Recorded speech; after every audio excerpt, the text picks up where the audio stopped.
లోక్సభ ఎన్నికల చివరి దశ పోలింగ్ కొనసాగుతుంది. ఉదయం 7 గంటలకు ప్రారంభమైన ఓటింగ్ సాయంత్రం 6 గంటల వరకు జరగనుంది.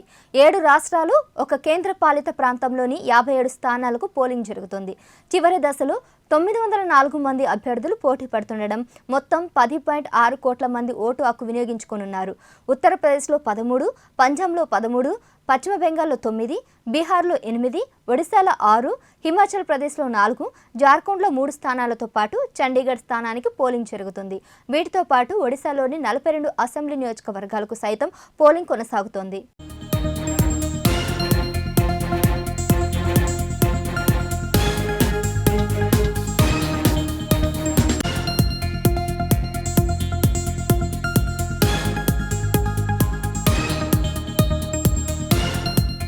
ప్రధాని నరేంద్ర మోడీ పోటీ చేస్తున్న వారణాసి లోక్సభ స్థానానికి ఈ దశలోనే పోలింగ్ జరుగుతుంది. మోదీకి పోటీగా కాంగ్రెస్ నుంచి అజయ్ రాయ్ బరిలో ఉన్నారు. ఇక బాలీవుడ్ క్వీన్ కంగనా రనౌత్ పోటీ చేస్తున్న మండి స్థానానికి పోలింగ్ కొనసాగుతుండగా కాంగ్రెస్ నుండి విక్రమాదిత్య సింగ్ పోటీలో ఉన్నారు. గోరఖ్పూర్లో బీజేపీ అభ్యర్థి రవికిషన్, సమాజ్వాదీ అభ్యర్థి కాజల్ నిషాద్ మధ్య పోటీ నెలకొంది. హమీర్పూర్ నుంచి బీజేపీ తరపున అనురాగ్ ఠాకూర్, కాంగ్రెస్ తరపున సత్యపాల్ సింగ్ బరిలో ఉన్నారు. డైమండ్ హార్బర్ నుంచి టీఎంసీ అభ్యర్థి అభిషేక్ బెనర్జీ, బీజేపీ అభ్యర్థి అభిజిత్ దాస్ మధ్య తీవ్ర పోటీ నెలకొంది.